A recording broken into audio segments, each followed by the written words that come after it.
This is the Garden of English. I'm Tim Freitas. This is my dear friend, Jamie Walton. And if you're interested in knowing what you should not do when you write your college essay, you'll want to tune in for this.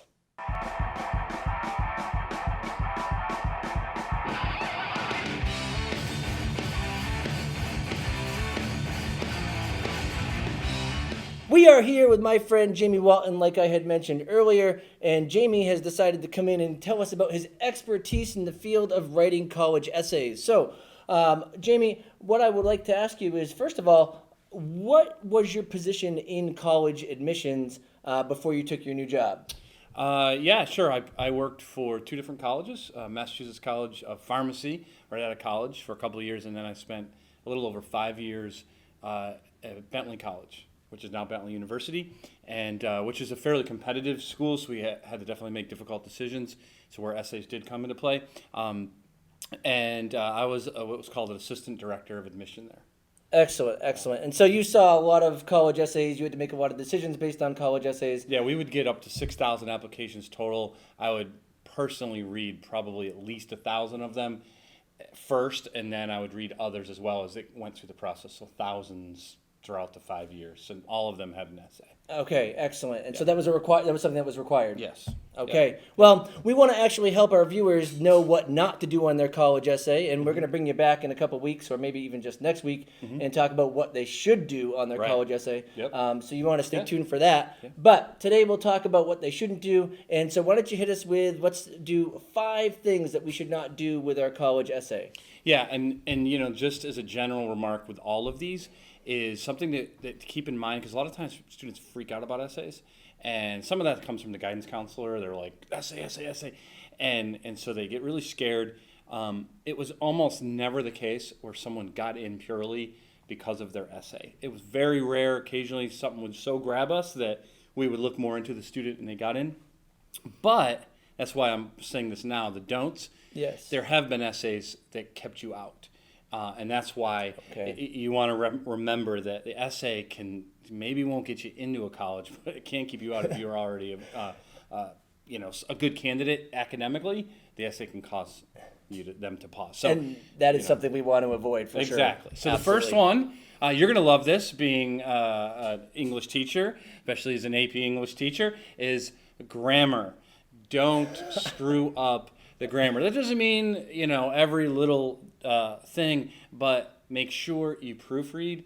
Have an English teacher, a parent, a guidance counselor, several people actually proofread it, because it shows at the very least you put some time and effort into it. Okay, now when we think about grammar here, I want to also remind folks that those red squiggly lines and those blue squiggly lines that show up in your word processor are things that you should probably click on. I actually had a senior tell me last week that he had no idea that that's what that actually meant in the word processor, that he was supposed to look at that for some sort of grammar or a spell check. So just tossing that out there. Yeah. But what does the grammar actually show? You had mentioned that it showed that you put effort in and whatnot. How does it show that? Like, what does that say to you as a college admissions? Right. Well, keep in mind, and too, when I say grammar, it's a general term of have paragraphs, have sentence structure, don't have run-on sentences. So it's not just commas and periods, but it's just make sure. So what it tells me is, even if it's not the greatest essay, as we'll talk about some other things, at least you put the time and effort. It mattered to you. You're the kind of person who's going to put effort into it. If you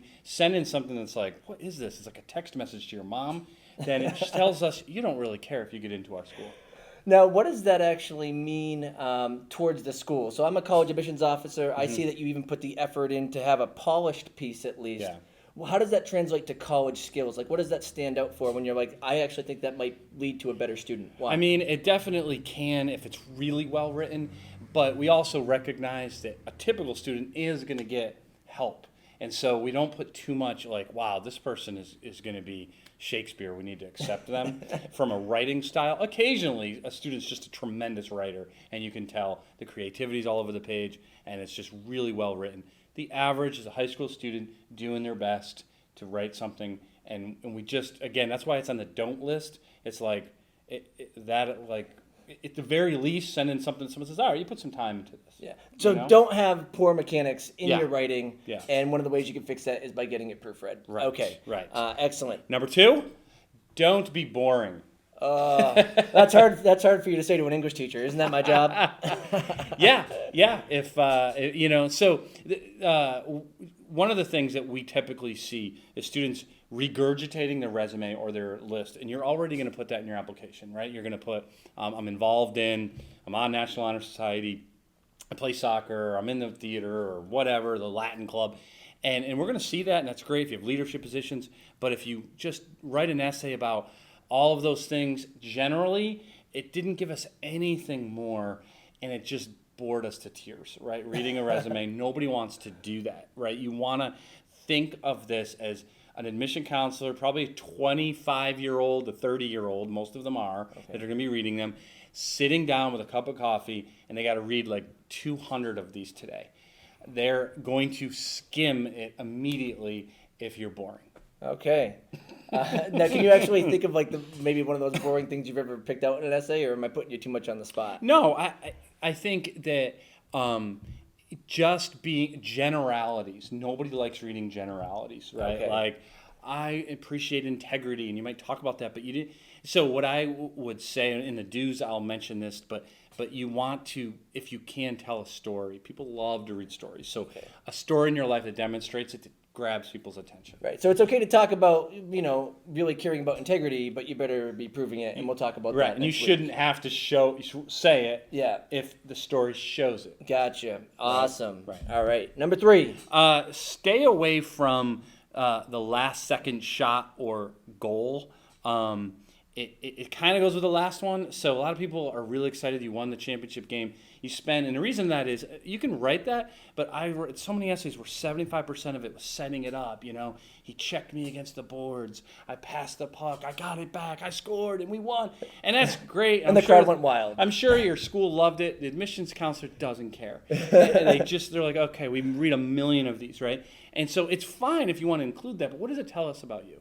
And so maybe it's 2 sentences of the ball rolled around the rim and out, and my life changed. And then from there, what did I learn from that failure? That's great.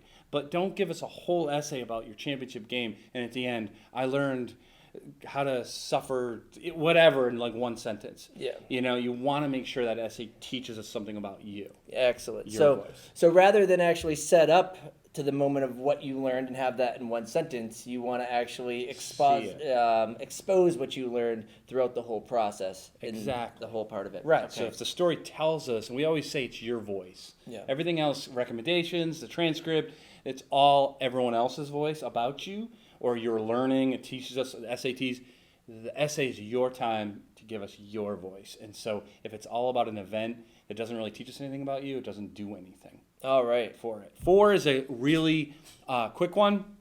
Don't borrow from the internet. Nowadays, they will find Don't we it. call that plagiarizing? I think that's what they call it. Okay, don't borrow You from should the know borrow. this. Okay. Like the grammar one, that should be pretty obvious, but there's a lot out there that you can get. Most likely they will find it. Even if they don't, it's not worth the risk, because if they find it, you're never getting in. It's just not going to happen. It's a deal breaker. Yeah. So don't do that. All right? So you're saying I should pay my smart friend? No, of course not. Don't do that. But no. That's more of the admissions counselors will never know if you do that. Yeah. Unless he happens to write the same essay that he wrote, and it applies to the same school. Right, but You we never know. also care about integrity, like we just We mentioned do. in that last example. We should. We should. All joking aside Yeah. on that one. Yeah, do Okay. it yourself. It's your voice, right? That's right. They want to legitimately know about you as a student. Right. And All so right. a person is not going to be able to do that, right? They might write a great essay, but they're not going to give us your voice. Right. And so lastly, number 5 is be very careful. This is general, so we can get into a little bit, but be careful about how inappropriate someone might take it.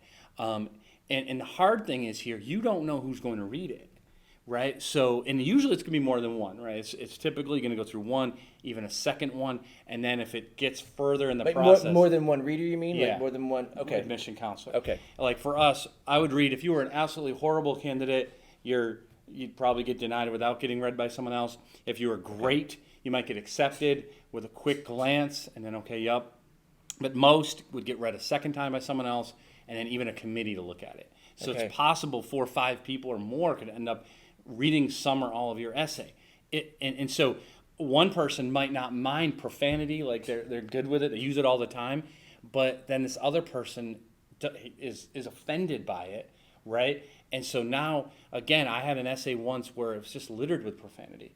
I think if it's well placed and it tells us something that it's the essay's trying to draw out, like someone called you a name or something like that, that's fine. But to just use profanity, which most don't, but don't do that, right? Yeah. Because it's another big thing to stay away from with that is hot topics, highly polarizing topics. Not the time to give your opinion on what side of the aisle they are. I would say politics in Right. general. Here's why I things like voted that. for Trump. Here's why I hate Donald Trump. You don't know what that admission counselor is going. They may love it because they're with you, but there's a good chance they're not. And now you've just brought in an element that you don't want in your college. Now, what about if we do want to discuss a polarizing topic because it's my voice and this is part of my identity? Yep.